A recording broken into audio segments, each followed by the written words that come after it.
बिस्मिल्लाहिर्रहमानिर्रहीम अल्हम्दुलिल्लाहि रब्बिल आलमीन वस्सलातु वस्सलामु अला सय्यिदिल अंबिया वल मुरसलीन। मुहतरम सामईन व नाज़रीन, मुझे उम्मीद है कि आप बख़ैर होंगे। अल्लाह तबारक व तआला आप सबको खैरियत से रखे। अल्हम्दुलिल्लाह हम आज तख्ती नंबर 19 तक पहुँच चुके हैं और ये तख्ती बहुत अहम और ज़रूरी है।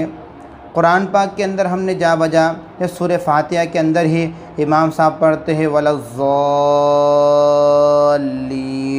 कुरान पाक के अंदर सारे हरूफ तो इमाम साहब बरोबर पढ़ रहे हैं, लेकिन इस तरह आखिरी हरफ पर खींच क्यों रहे, इसकी वजह क्या है? हम लोग भी कुरान पाक पढ़ते हैं तो खींचे कहाँ और कहाँ ना खींचे और कितना खींचे उसकी मिक़दार होती है। जैसा हमने गुज़श्ता तख्ती नंबर 4 में पढ़ लिया कि अलीफ़ मद्दा की मिक़दार 1 अलीफ़ के बराबर है। जैसे हम गुन्ना करते हैं या इख्फ़ा करते हैं तो उसकी मिक़दार 1 अलीफ़ के बराबर होती है। या मद्दा है, बहुत सारे जो भी मद है तो उनकी कुछ ना कुछ मिक़दार होती है। तो आज स्पेशल जो सबक है खालिस वो तो थे, पीछे जो मद थे अलीफ़ मद्दा वाव मद्दा या मद्दा थे, लेकिन ये जो मद है ये खालिस मद का ही बयान है।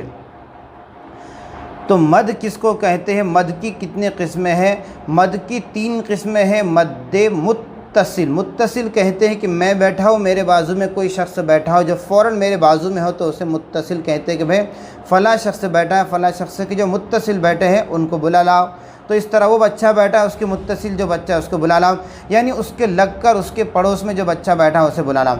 इसी तरीक़े से मुनफसिल, मुनफसिल कहते हैं एक चीज़ को हटकर दूसरी उसके बाजू वाली चीज़ या उसके आड़ वाली चीज़, या एक शख्स बैठा उसके बाजू वाले शख्स को बुला, उसके मुनफसिल जो शख्स है उससे बुला, उसको मुनफसिल कहते हैं। इस तरह लाजिम, जो लाजिम का जो सबक आ रहा है कि मद्दे लाजिम किसको कहते हैं, तो मद्दे लाजिम उस हर्फ को कहते हैं जिस पर जज़म या तशदीद बनी हुई हो। तो इनकी मिक़दारें अलग अलग हैं। अब मैं यहाँ बता दूँगा तो आपको समझ में नहीं आएगा, इसी तरह हम तख्ती पढ़ते उसके अंदर इंशाअल्लाह बताएँगे। तो पहला नंबर 1 जो बना हुआ हुरूफ़ मद्दा के बाद, हुरूफ़ मद्दा के बाद जैसे मद की जो सिंबल बना हुआ है जा, जिसे नीचे जा लिखा हो उसके ऊपर जो शक्ल बनी हुई है लंबा खींचकर नीचे से थोड़ी सी दुम छोड़ी है, इसको मद कहते हैं। तो हरफ़ मद्दा के बाद हमज़ा इसी कलीमे में हो तो मद्दे मुत्तसिल होगा। मद्दे वाजिब बमाना अहम होगा, वाजिब कहते हैं अहम को। तो जैसे यहाँ पर इंशाल्लाह मिसाल में आएगा। 2 नंबर जो मद्दे हरफ़ मद के बाद अगर हमज़ा दूसरे कलमे में हो तो मद्दे मुनफसिल होगा। इसी तरीक़े से 3 नंबर पर हरफ़ मद के बाद वाले हरफ पर अगर जज़म या तशदीद हो तो मद्दे लाजिम होगा। 1 अलीफ़ से ज़ायद खींचकर पढ़ने को मद कहते हैं। पहले तख्ती नंबर 4 के अंदर अलीफ़ मद्दा वाव मद्दा या मद्दा तो गुजर चुका है, उनके साथ अलीफ़ मद्दा या मद्दा लगा हुआ, उनकी मिक़दार 1 ही अलीफ़ है। लेकिन यहाँ पर जो मद बने हुए हैं जिनकी शक्ल मैंने आपको बताया, लंबी होकर नीचे थोड़ी सी दुम बनी हुई है, तो इसको मद कहते हैं। ये खालिस स्पेशल मद है। तो सुन लीजिए, तख्ती पढ़िए। मद्दे मुत्तसिल हम पहले पढ़ लेते हैं। जा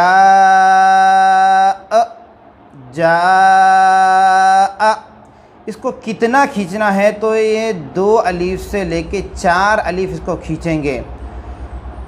अलीफ़ मद्दा वाव मद्दा या मद्दा को 1 अलीफ़ ही खींचना था, लेकिन यहाँ पर 2 से शुरू होगा तो 4 अलीफ़ तक इतना लंबा खींचेंगे हम। जैसे 1 अलीफ़ को हम खींचते हमज़ा अलीफ़ ज़बर आ, इतना खींचते 1 अलीफ़, तो ऐसे 4 अलीफ़ तक हमें खींचना है। जैसे जा,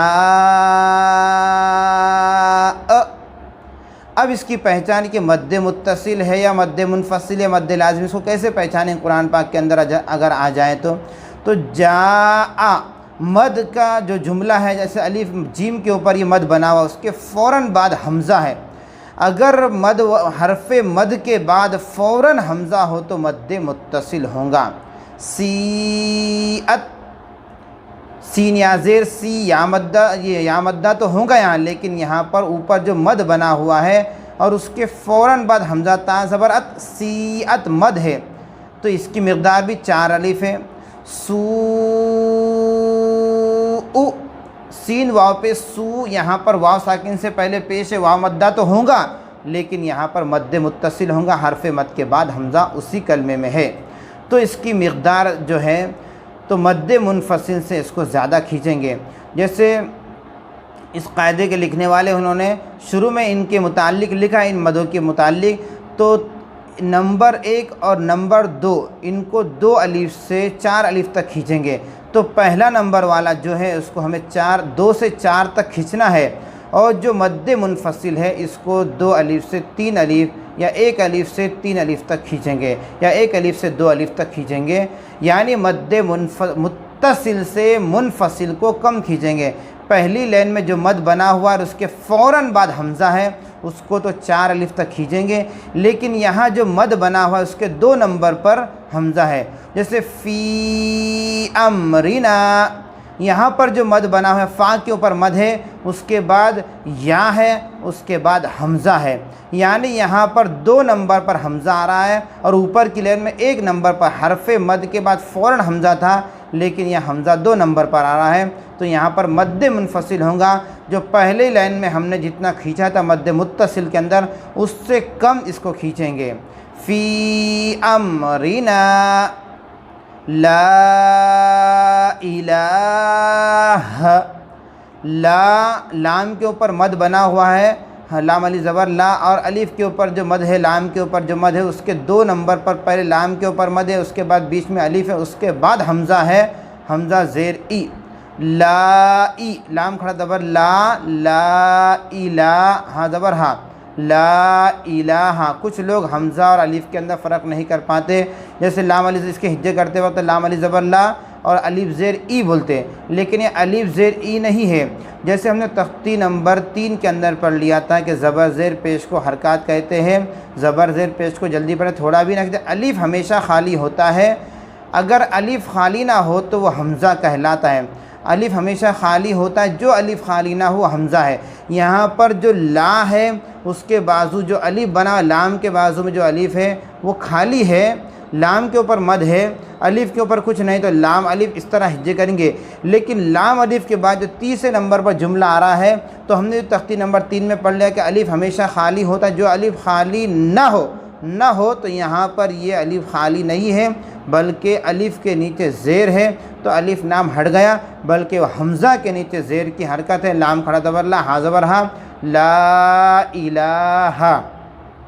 फ़ी अमरिना और ला इलाहा के अंदर मद्दे मुनफसिल होगा, हरफ मद के बाद हमज़ा दूसरे कलमे में। इन्ना अंज़लना, यहाँ पर भी 2 कायदे होंगे, हमज़ा नून ज़ेर इन, नून अली ज़बर ना, इन्ना। एक तो अलिफ मद्दा होगा, ये नून और मीम पर तरजीह हो तो गुन्ना होता है, नाक में एक अलिफ की मिक़दार आवाज़ छुपाकर पढ़ेंगे। उसके बाद अनज़लना, नून साकिन के बाद हुरूफ़ इख़फ़ा के 15 हुरूफ़ में से ज़ा है। अब यहाँ पर हमें मेन जो आज का जो सबक है इन्ना, तो नून के ऊपर क्या है, मद बना हुआ, छोटा मद है, 2 नंबर का मद है, मद्दे मुनफसिल है, उसके बाद अलिफ है, उसके बाद हमज़ा है, हमज़ा ज़बर आ, हमज़ा नून ज़बर अन, तो इन्ना अनज़ल, नून ज़बर ना, इन्ना अनज़लना। तो हमज़ा नून ज़ेर इन, नून ज़बर ना, इन्ना, हमज़ा नून ज़बर अन, ज़ालाम ज़बर ज़ल, इन्ना अनज़ल, नून ज़बर ना, इन्ना अनज़लना। तो इसका भी खूब ख्याल रखें। लेकिन आखिरी में जो मद्दे लाजिम आ रहा है ये बहुत अहम है, कुरान पाक के अंदर कई जगह है। तो मद्दे लाजिम हरफ मद के बाद वाले हरफ पर हरफ मद है और उसके बाद लाम। जैसे यहाँ पर हरफ मद हमज़ा है, हमज़ा खड़ा ज़बर आ, तो खड़ा ज़बर उसके बाद लाम है, तो इसके हिज्जे कैसे करेंगे, हमज़ा लाम ज़बर अल होता है ये, लेकिन यहाँ पर अलिफ के ऊपर खड़ा ज़बर आगा तो खींचने की वजह से आल, फिर खड़ा ज़बर आने के साथ उसके ऊपर मद्दे लाजिम है, और लाजिम की मिक़दार 2 अलिफ से 5 अलिफ तक है। तो आल, आना, हमज़ा लाम ज़बर अल खींचने की वजह से, उसके मद आने की वजह से उसको खींच के पढ़ेंगे, तो आल, हमज़ा नून, हमज़ा खड़ा ज़बर आ, आल आ, नून ज़बर ना, आल आना।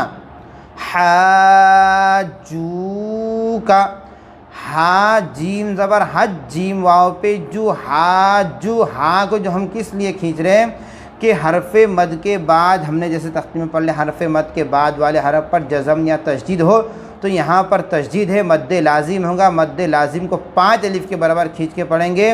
हाजू, जीम वाव पे जू, मद यहाँ पर मद वाव मद्दा होगा, खींच कर पढ़ेंगे, अलिफ वाव से पहले पेश है। काम ज़बर का हाजू का पहला जुमला आल आना, तो यहाँ पर है हरफ मद के बाद वाला हरफ पर जज़म है। हाजू के अंदर हरफ मद के बाद वाले हरफ पर तशदीद है, तो यहाँ पर जज़म और तशदीद आ गया है। हरफ मद के बाद वाले हरफ मद्द लाजिम होगा। वस्साफ़ाती,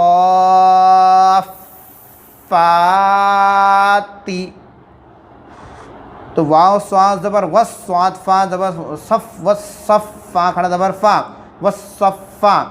ये इस तरह तो हिज्जे होंगे, लेकिन असल हिज्जे, असल जो पढ़ा के स्वाद के ऊपर खड़ा ज़बर है और मद भी है। वस्साफ़ा ताज़रती, वस्साफ़ाती।